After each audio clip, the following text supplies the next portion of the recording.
The Fenstanton Witch. Nicholas Hardman and Stephen Ash were two fellows of the King's College in Cambridge. They had come, like all their contemporaries, from the sister college at Eton, where they had spent their lives from about the age of 6 to that of 16, and at the time when we encountered them, they were both men of about 30 years old. Hardman was the son of a Lincolnshire parson, living at Thorgangby-on-the-Wolds, while Ash's father was a yeoman farmer of Ospringe in Kent.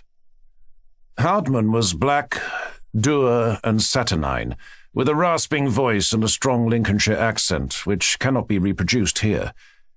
Ash had the sturdy and somewhat slow intelligence of his Kentish ancestors. The phrase, a good friend and a bad enemy, represents the opinion which the men of his year held of him. Both were in priests' orders, and each, we might suppose, looked forward in the fullness of time to occupying college livings, marrying and bringing up a son or two, one most likely to reproduce his father's career, another perhaps to go on the land and become a reputable farmer in a small way. I say we might suppose their aspirations to have been of this nature, for such was the programme of a majority of fellows of colleges at that time. But there is an entry in the book called Harwood's Alumni, which shows that they entertained ideas of a very different sort. And it has occurred to me that it may be worthwhile to tell the story of what they adventured and what came of it. I have alluded more than once to their times, but I have not yet told you when they lived. Anne was filling the throne of England, Scotland, Ireland, and France, and Dr. James Roderick was provost of the college, having been elected by the fellows in preference to Sir Isaac Newton, whom the Prince of Orange, King William III of blessed memory, would have intruded into that pasture. The fellows of King's had vindicated their right of election, and the lower master of Eton occupied the lodge.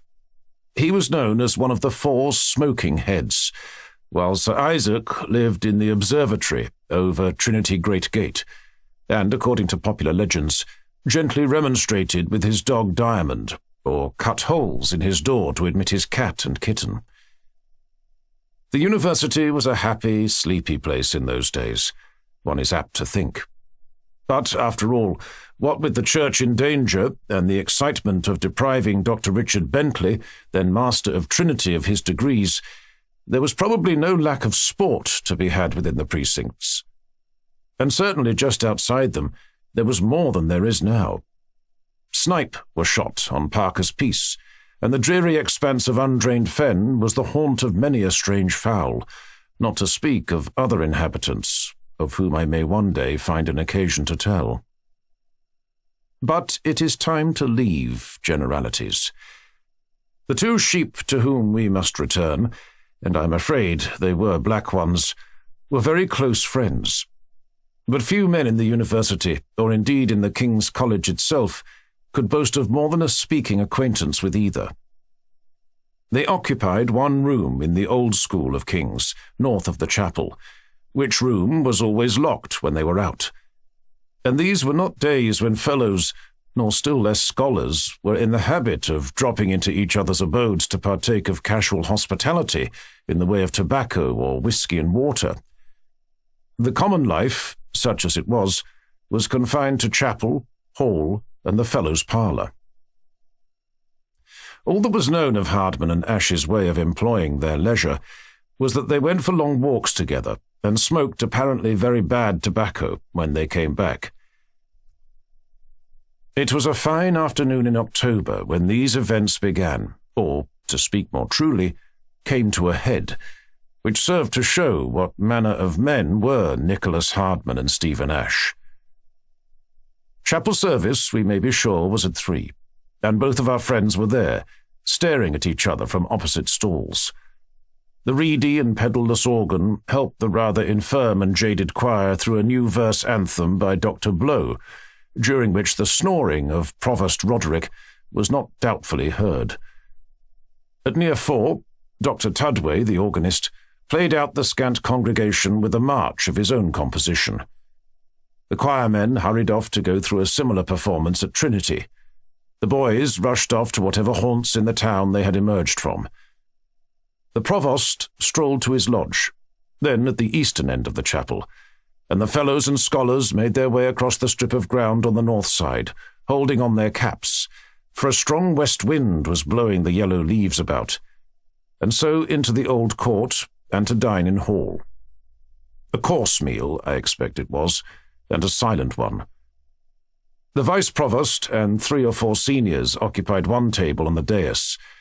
The masters of arts, among whom were Hardman and Ashe, filled a second, along with the fellow commoners, and the bachelors and undergraduate fellows and scholars 2 more. There may have been 50 people in the room. Not much passed at dinner, which lasted about 40 minutes, but afterwards the fellows returned to the parlour, and the scholars to their rooms. With these last, we are not concerned, but we may as well follow the seniors. They are sitting at a large table, clothless, with some decanters of wine. I don't know whether port or claret, much depends upon the date of Lord Methuen treaty with Portugal, and something like conversation has broken out. "Where did ye ride today, Mr. Bates?" said Mr. Glynn. "Only so far as Fenstanton." "Fenstanton? Oh. Is that where the witch was ducked last week? Lord Blandford was riding by at the time." This was the Duke of Marlborough's son and heir, who died shortly afterwards and was now a fellow commoner.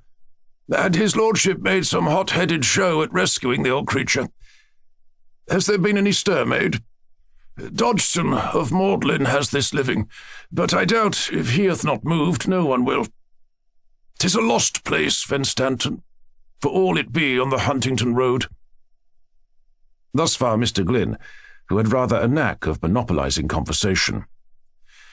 "Well, to tell truth," says Bates, "I had not heard of the matter, but the bell was tolling for a burying as I rode through, and I happened to meet Dodgson coming from his beer and pipe, as I judge, to the churchyard. He did let fall something which could fit with what you say. Pray, did you hear the name, Glynn? Galpin, or Gibson. Some word with a G in it." "Gibson. Mother Gibson, that was the name for a guinea. So that ducking has finished the poor creature," said good-natured Glynn. "These fen rustics are little but brutes. I vow the coroner should have sat, and there should have been a dozen strung up at the assizes, and in any but Dodgson's parish there would have been. But Lord, the man thinks of nothing but his tithes and his beer." "Matthews had the parsonage before Dodgson," said Bates, "and in his time there were 4 attempts at swimming that old woman. Not a boy nor man in the parish, he told me, but was ready to swear she had signed herself away. But Matthews threatened to call in the sheriff, and he would have done it too, so they kept mum in his time." "For all that," said Glynn, "I remember his saying in this parlour that when he looked at her, he was half in a mind to believe the tale. He pointed her out to me one day, and it is sure that she might have sat for a portrait of the enemy as far as her eyes were concerned. They were as red as blood, and the pupils like a goat's." With which Mr. Glynn was silent, and shuddered slightly. "Did they bury her in the churchyard, Bates?" said Dr. Morrell, the vice-provost. "Yes, Mr. Vice-Provost. I noticed a grave dug on the north side, which I take it was for her." "All this talk about burying witches puts me in mind of William of Malmesbury's tale, that Dr. Gale printed not so long back." This was from a new contributor to the conversation, Mr. Newborough, afterwards headmaster of Eton, who was more bookishly inclined than many of his compeers. "Do you know it, Mr. Glynn? You should look at Malmesbury." And he proceeded to tell the story which Southey has put into rhyme under the name of the Old Woman of Berkeley. After that came a short discussion of the Witch of Endor. Then the conversation drifted to Dr. Hoddy's book on the versions of the Bible. Then, by a not uncommon fate, to Dr. Bentley's last enormities, and thence back to the familiar question of college livings and probable vacancies. In the midst of this, Hardman and Ashe made their bow to the vice-provost and went out. They had neither of them made any remarks since dinner, but Dr. Morrell, an observant man, noticed that they had taken a very considerable interest in the early part of the conversation. "2 dull dogs gone?" said Dr. Glynn when the door closed behind them. I pity their wives if ever they marry, and their parishes if ever they take 'em." "Quiet enough, if they are dull," said Newborough. "I don't know that, Newborough," said Morrell. "The man that has chambers under theirs doesn't always sleep best. What can keep those two men treading about the whole night, as I am told they do? And what have they on their minds that makes them sigh and moan like two sick owls, as Burton says? You know everyone in college, Glynn. Tell us, pray, were you ever in Hardman's and Ash's chambers?" "Not I," said Glynn. "I knocked at their door one day, I recollect, last year. Such a clatter as they made before they opened it, I vow I never heard. But all I can tell of the matter is that Hardman was as pale as a ghost when he opened to me, and that the place smelt as sweet as a bonfire of old rags and bones. Hardman made shift to ask my business, and then shut the door in my face." "Well," said the Vice-Provost, "he might have spared himself the question, Glynn. I never knew you have any business in this life yet. Never matter. 'Tis time to turn unto the coffee-house, gentlemen. I have told Dr. Coates we should be there before 8, and the clocks are going the quarter now." The company adjourned, therefore, to a coffee-house on the market-place, and smoked clay pipes till 10 with Dr. Roger Coates and some other gentlemen from Trinity, Queen's, and Bennett colleges. The curfew bell was ringing, and it was a fine night when Hardman and Ash, each with a packet and a stick, emerged from the gates of King's College and told the porter, a fuddling old ruffian, as were most college servants of that day, that they were not like to be returning that night. Neither said any word until they were clear of the town and on the Huntington Road. Then said Nicholas Hardman, "If all goes as it should tonight, Ash, we shall know a matter worth knowing." "Yes, Nick, and there will be a matter worth having in one of these bundles," said Ash. "I dare swear, though, that there will be some disappointment. Newborough's tale of the old witch set me a-thinking. You have the book upon you, Nick?" "Book? What book? Dr. Gale's print of Malmesbury, I suppose. A fat folio of a stone weight. Is it likely?" "No, not Malmesbury. Our book. The book, I mean." "Call me fool if you like, Stephen, but don't ask such another question. Have I come forth without my head? That is as likely as it would be for me to leave the book in my chambers. But why, pray, does that ass Newborough's old story set you thinking?" "Why, only that if the same gentry that came for their friend in that story were thinking of waiting upon our friend at Fenstanton tonight, it is like we may see trouble." Hardman gave a snort. "And if they did, do you think a circle is broken so easily? Have I nothing here that avails to make them give back? Still, you are right in a way, Stephen, as you have been before. If we are later in the field than they, there may be trouble, even danger. But what we would have is not what they want. If we get the 3 locks of hair and the winding sheet, we are masters of the elementals. The others want the soul." It was a thought that seemed to dash both of them for a moment, and they were silent. So the clouds flew across the moon, and the wind blew over the bare fields, and the bells of Cambridge came more faintly to the ear, as they walked quietly on towards the sleeping village of Fenstanton. Those who remember the road between Cambridge and Fenstanton will bear me out when I say that it is 11 miles long and presents few features of interest. There is an occasional wayside inn, a few farms lie a little off the road, and on a clear day we may see the lantern and western tower of Ely, and a good many nearer church towers. The church that lies nearest to the road is that of Lulworth, on the left hand, some 5 or 6 miles out. There was something doing at Lulworth when Hardman and Ash passed it. The bell was going, and the windows lighted. Nocturnal funerals were almost the rule in Queen Anne's time for anyone who claimed to be a magnate, so that it did not surprise the lookers-on when they saw 2 lines of torches working their way slowly through the trees near the church.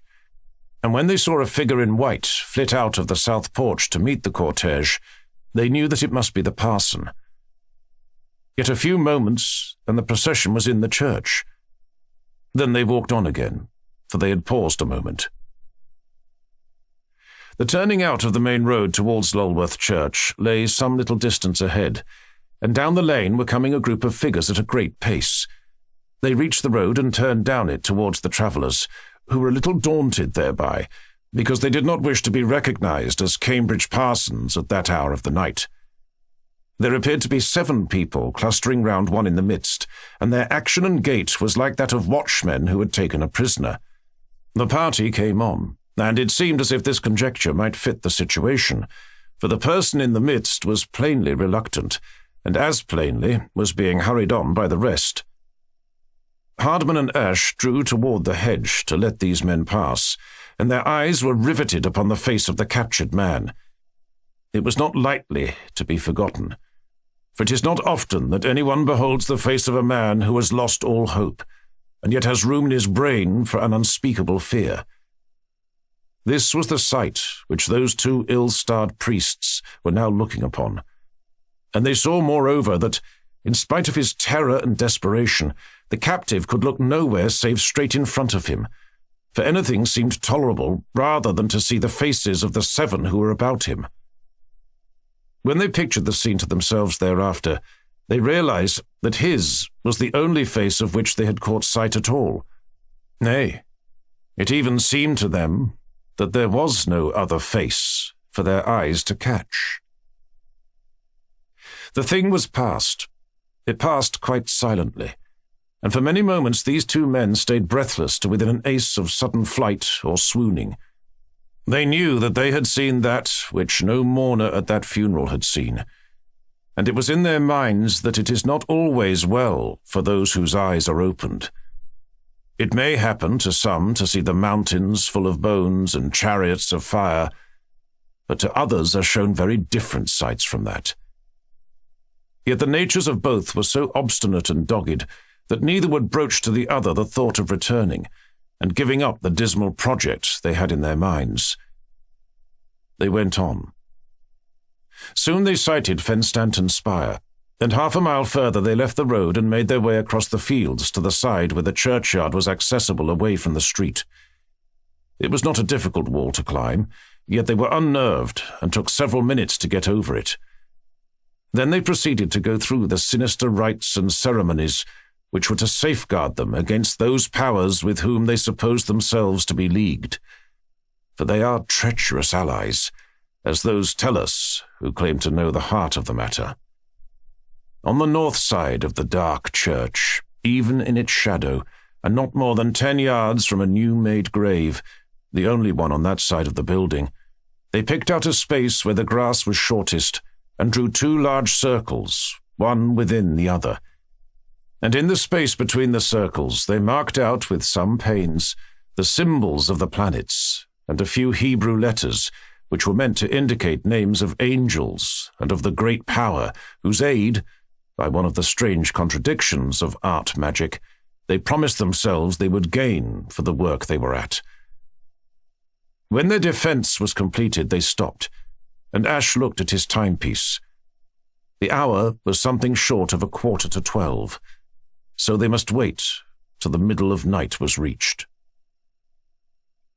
And now, what was it that these 2 educated clergymen proposed to themselves? And how came it that they were on an enterprise which one associates, not always correctly, with the darkest medievalism and the most defective civilization? You have guessed that they were earnest and credulous students of art magic. How came such men to be in Cambridge in the reign of Queen Anne?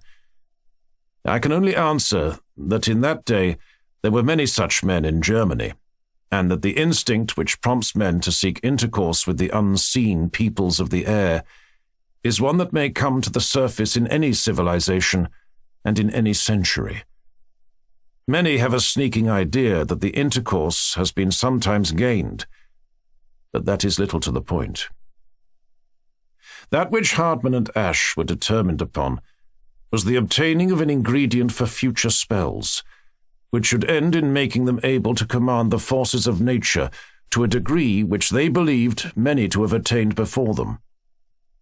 They meant on this night, and they were confident of accomplishing it, to go through certain forms of words which would have power to make the corpse of the old woman buried that day to arise out of the grave and come to them, and give them, it is horrid to think of, the portion of the grave clothes and the locks of hair of which Hardman spoke when they were on the road.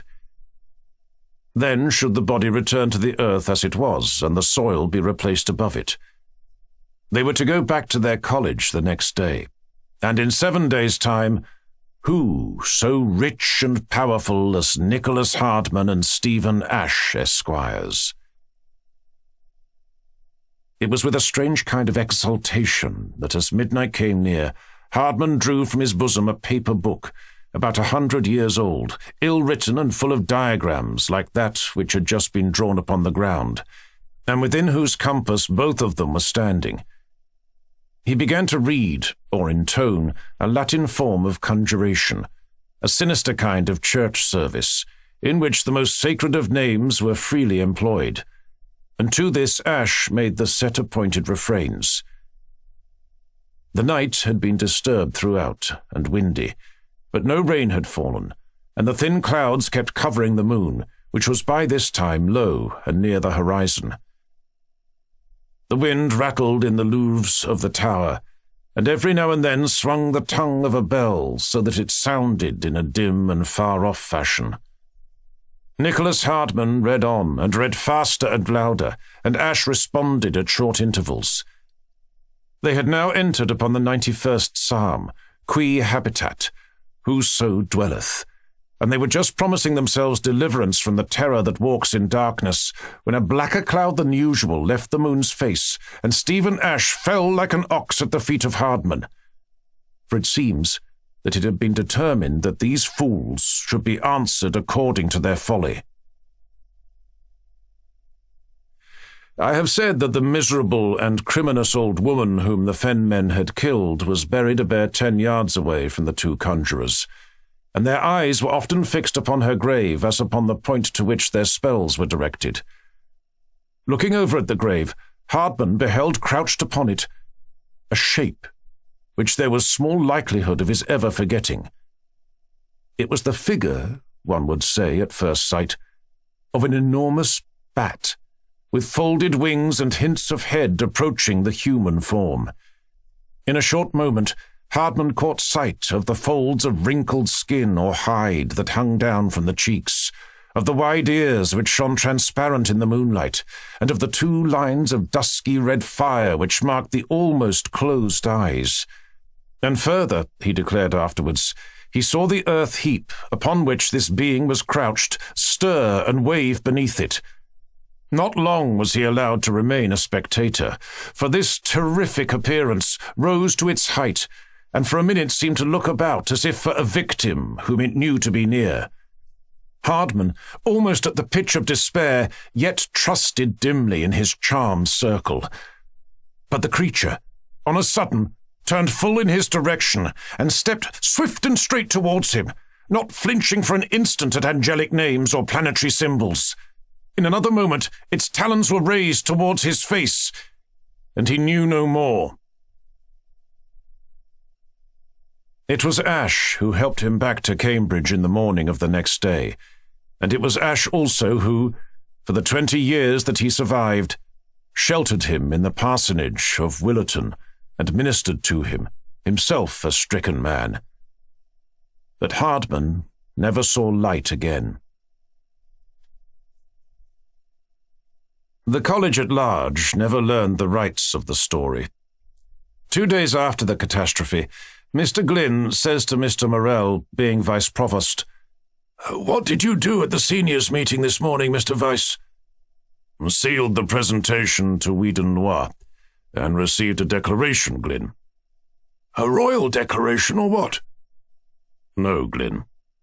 Mr. Provost will tell you about it, maybe, if you ask him." So off goes Mr. Glynn to the lodge. But Provost Roderick is pale, which is not natural to him, and not smoking, which is decidedly unnatural, and disturbed and uncommunicative. And Mr. Glynn can only learn that it is a matter which the seniors have decided to keep private. During the next week, a barrowload of matters from one set of chambers in the King's College is wheeled off in the direction of Barton, and does not come back. And most of the seniors are very regular in their attendance in the chapel for some months. I cannot help connecting these events I have set down with that entry in the Protocollum book, which states that 2 gentlemen, being fellows of the college, were permitted to register a solemn abjuration of all unlawful acts, in the practising of which they had grievously transgressed, and that it was agreed that the provost and seniors shall exercise their utmost discretion to the end that this matter be kept strictly private to the seniority.